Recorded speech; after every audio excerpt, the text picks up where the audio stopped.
It's time for Stepping Out with D. Lachey and street reporter Everett Anderson. Stepping Out, the show that encourages you to step out of the box of ordinary and into the extraordinary. Stepping out of the box into a life of liberty and rejuvenation.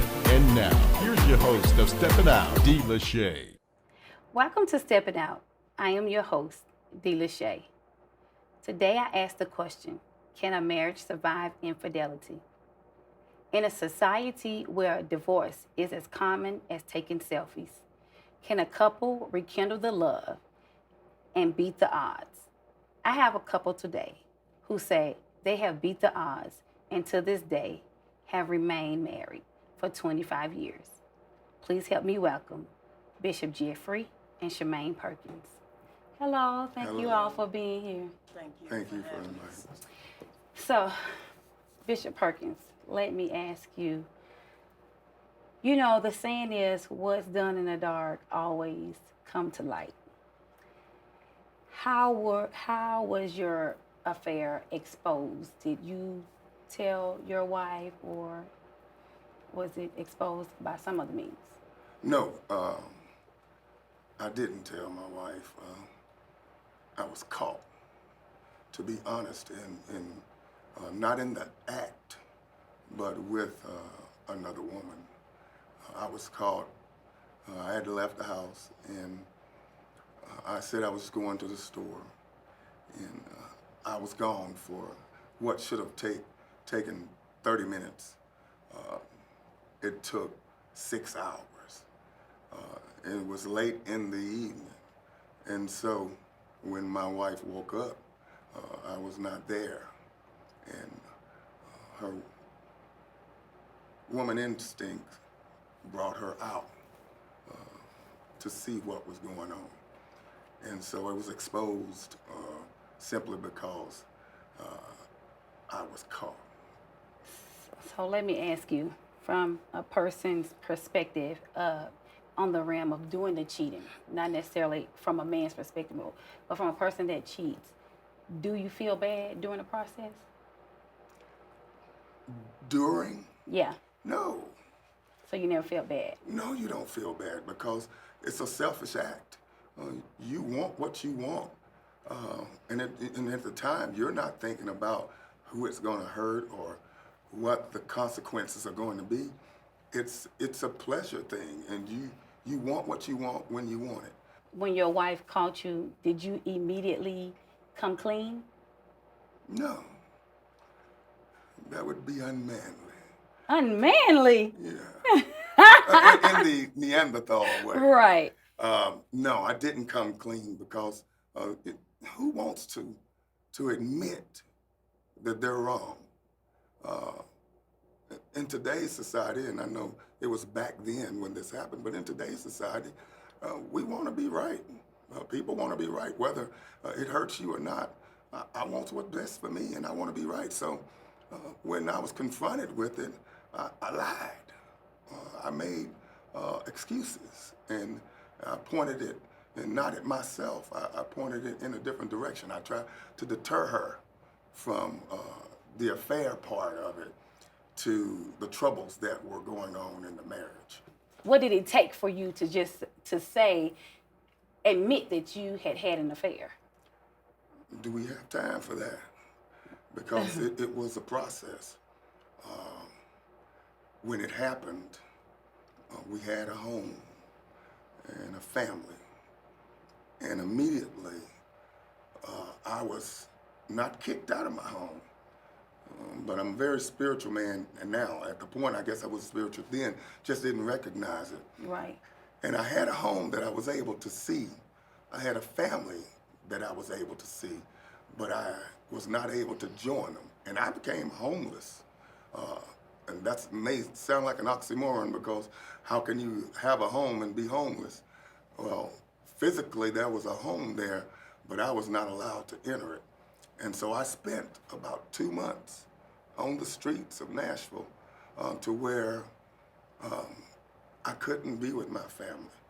And one night, I was on Trinity Lane, and I was at the intersection of Trinity Lane and Ellington Parkway, and it was about midnight. I've been out on my own in the streets homeless for almost 2 months at the time. And I was lying there and something said, "You're no good to your family. You're no good for anybody else. Why don't you go over to the overpass and why don't you just jump?" I contemplated it and I looked up and I said, "Lord, if you can just take me through the night, I promise I won't stray away." That night, I slept better than I've ever slept. On the street. On the streets. In my life, I had rest. I had peace within myself. Because before then, I'd heard people say that I didn't deserve my family. In giving instructions to my wife, leave him. He cheated once, he's gonna continue to cheat.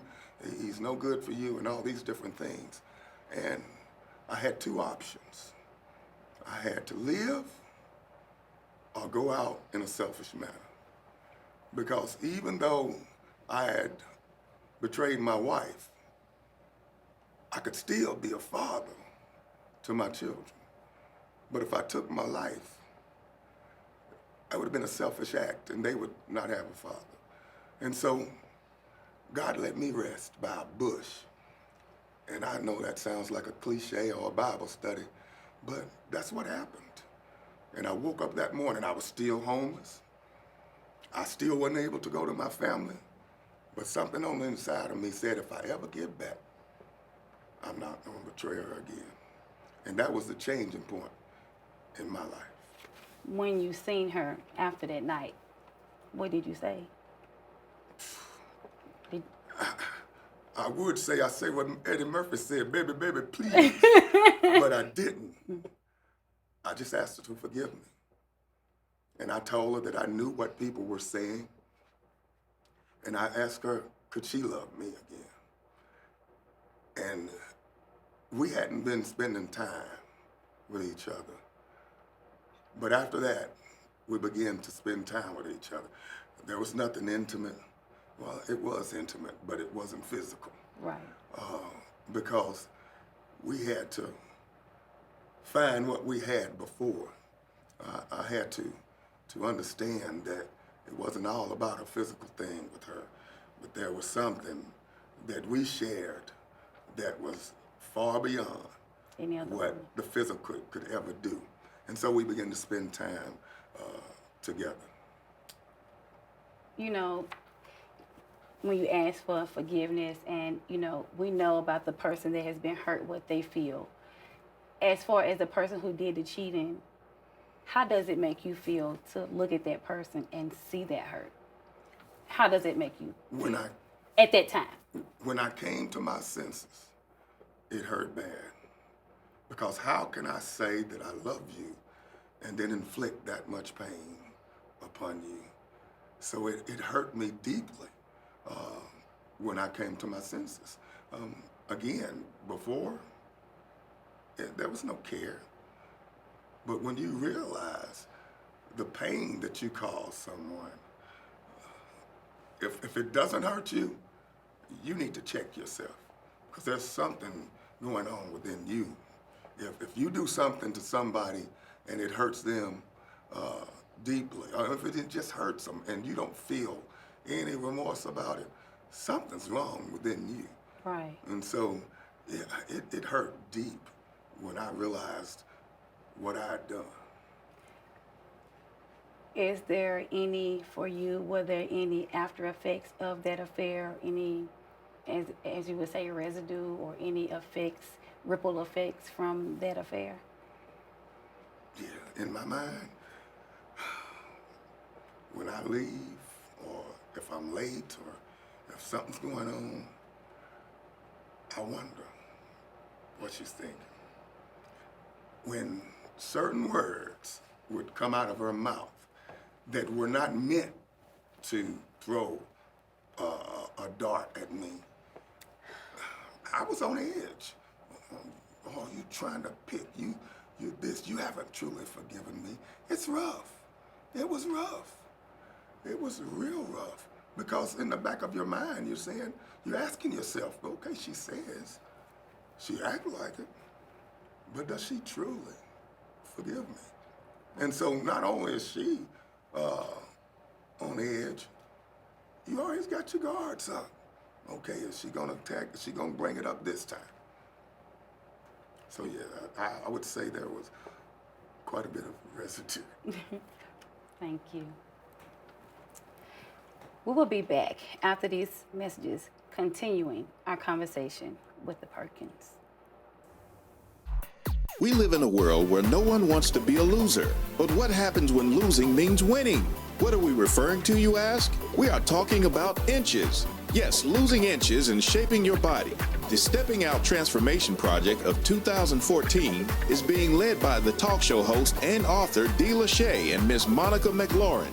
We invite you to join our team as we get healthy and shed off inches off our waist, our hips, arms, and every area that fat likes to tuck in and take up residence. It's time to file an eviction notice on the unhealthy areas of your life and build a new, healthier you. Are you ready? You can do it. Start making the transformation today by liking us on Facebook, visiting our website, and emailing us pictures at steppingouttalkshow@gmail.com. We are stepping out in 2014 to be healthier because we know that as we lose weight, we are winners.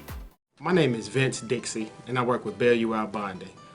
When you're in jail and you need someone to listen to your story, we are the caring and compassionate bondsmen that you can trust.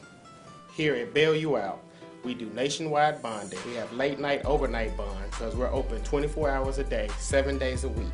We accept major credit cards and cash, and we're here to serve the public. Here at Bail You Out, C-Wiz, Mayhew, and Vince are here to bail you out.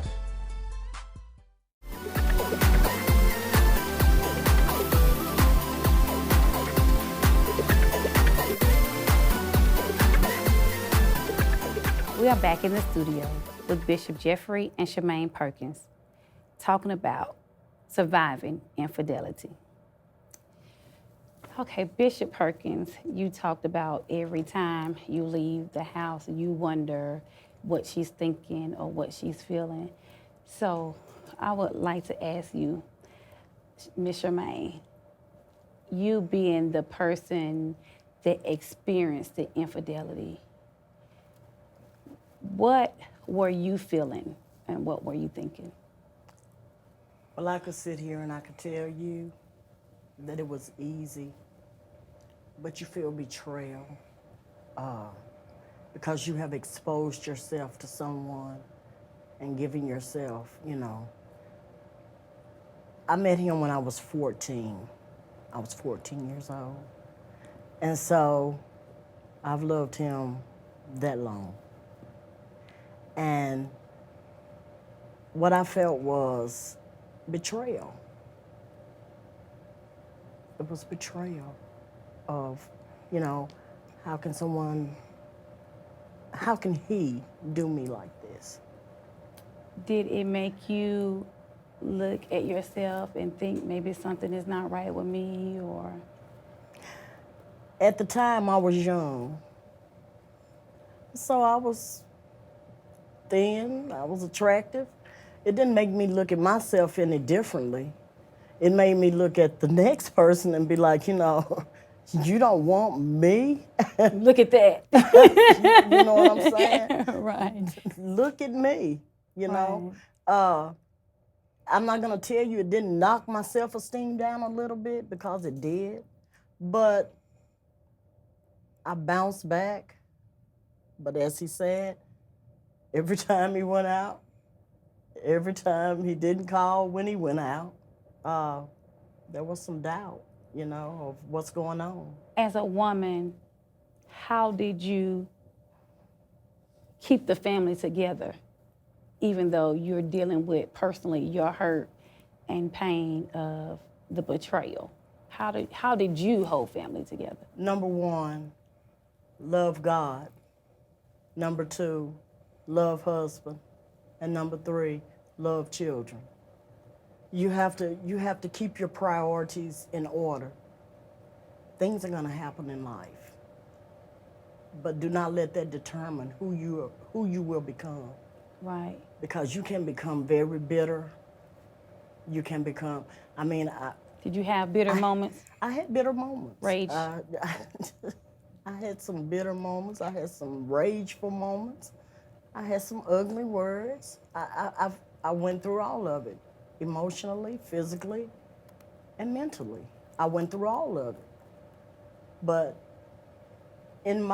I know who I am in Christ. Right. You told, our producers that from the infidelity that resulted a child, you raised that child. That's my son. How did you do that? Because there are a lot of women that I can tell you how I did it. I prayed for God to give me a son. I've had several miscarriages, tubal pregnancies, but God gave me a son. Did I abort that son? No, I did not. But God gave me a son. You have to be careful what you ask God for, because he might give it to you, but not in the manner in which you ask him. Was I bitter in the beginning, taking on a son? Yes, I was. Was I hard on him sometimes? Yes, I was. But that's my son. God sent me an 8-year-old son. That was my son. Excuse me. So, do your son know? Yes. We don't hide anything from them. I have 3 children. I have a 32-year-old, I have a 26-year-old, and I have an 11-year-old. And we don't hide anything from them because it's life. Right.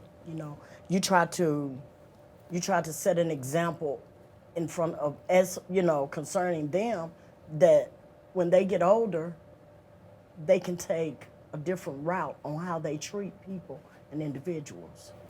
Do you think that it made your family unit stronger? Of course. You think it made your family unit stronger? Definitely. It's like this. If you first ride a horse and fall off and never get back on the horse, you never have a challenge of what you could have become as a jockey. Exactly. So as a married couple who had such a traumatic experience as infidelity, the quick fix could have been, it's over. But to be able to come back together and be stronger than you were before, yes, it shows, it sends a message that, there are going to be troubles, there are going to be trials, there are going to be problems in life, but you can overcome them. And we overcome with love. Right. So being a bishop and going through the infidelity, you have people in the church, not to bash the church, but we know how women can be in the church. How do you, coming past the infidelity, stay true, and do you have temptation moments? Temptation is always around the corner. I tell my members all the time, I can see the beauty of a woman. I had a friend of mine when I was counseling in Franklin, Pennsylvania. He told me, he said, I know who you are. I know about you because you like pretty women. I'm married. You can see I like pretty women. Right. By looking at beautiful. my wife. And so there are a lot of beautiful women out there. And for me to look at that woman and not see the curves and not see the beauty of a woman would be a lie. So the temptation comes is when I see that, where does it go in my mind? So I don't mind looking, but I have to deal with what's going on in here. So I can look at the beauty of a woman without taking her to the bedroom. Right. So the temptation is there, but we don't have to play around with that temptation. Temptations can sit right next to me, but if I don't reach over and touch it, I'm okay. Right. She won't let you reach over while she's sitting there. So, Charmaine, as a woman, 25 years or however many years it is later, do you still have moments where if he's gone that you think, what is he doing? Of course I do. Of course I do. But you have to be very careful in those moments. And you really have to gather yourself because it can destroy a marriage. It can make it stronger or it can destroy it. Right. So when you have those moments or those thoughts, are you honest with him about how you're feeling or thinking? Yes, ma'am. How you deal with it? He shook his head. Yeah. She's honest with it. And Do you think that's important? it's important, yet it bothers me too, because it causes me to say to myself, what more must I do to prove it? One thing I can't stand for people to do is accuse me of something that I haven't done. And when I was a child, Paul would say, when I was a child, I thought as a child, I reasoned as a child, and I spoke as a child. But when I became a man, I put away my childish ways. Right. When I was a child, when somebody would accuse me of something that I didn't do, I'd go out and do it. But now, I just stand on who I am. Right. And when she questions me, it bothers me that she questions me, but I know who I am. And so knowing who I am, I can go on and just brush that thing on off. So, being a bishop and pastoring, if a young couple comes in and they're dealing with this issue, how do you encourage them to move past that? I'm those who are of my congregation, and even my wife, who knows, when I go by word, and that's the word of God, and that's what I stand on. May not always like what I'm saying, but the Bible says the truth will make you free. And so when a young couple comes and is struggling with that, in today's society, people are quick to get divorced. Infidelity is a harsh thing, but people are getting divorced because I don't like the way you cook. You made me mad last night because you kicked me in the bed, or simple things like that. Right. So when they come, I lead them to the scriptures, and the Bible says when a man finds a wife, he obtains a good thing. And I let them know there's a lot of good things out there, but the Bible don't say you obtain good things. It says that you obtain a good thing. And I just tell them, hold on to that good thing that you have and nurture it, and it'll grow. You can get past what's happened. So you all truly believe that a marriage can survive infidelity? We're living testimonies that it can survive. So how can the relationship move forward and be successful? Do you think the person has to be completely honest for the relationship to move forward? And you single it out by saying the person, but it needs to be both people. The maturity level has to come on both sides. Right. I have to be mature enough to say that I was wrong for what I've done, but you have to be mature enough to say that I truly forgive you and I truly want to move on, instead of just saying you want to for the sake of the children, or saying you want to for the sake of, I just don't want the shame. I don't want people talking about it. You have to be mature enough on the other side as a woman to say, I'm gonna stand in this thing, because when I said I do, I meant what I said. And as a man, you have to say, when I said I won't do it no more, I meant what I said. Right. That's awesome. If there is a young couple out there, newlywed couple, or a seasoned couple that is now experiencing infidelity, what would you say to them? That's your camera, you can say it. All I can say is, remember your vows, for better, for worse. And just when the worst come, don't always be so quick to give up. Because what God has joined together, no man can put asunder. What would you say? I would say that you would remember when you said you loved them, love suffers all things, endures all things, and is patient with all things. So when you said, I love you, it just didn't mean for a few years, it meant forever. Thank you so much for being here. I experienced infidelity in my marriage, but it didn't work. But I thank you all for telling your story. Thank you. You're welcome. Thank you. I'd like to thank the Perkins for joining us today and sharing their story of love and perseverance. And I wish you many healthy years to come. When faced with a decision to divorce, take the time and weigh all factors and ask yourself one of the most important questions. Is he or she worth the fight?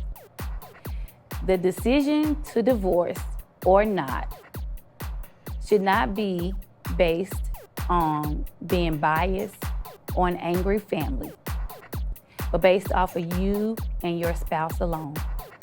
Until next time, I'm D. Lachey, and this is Steppin' Out.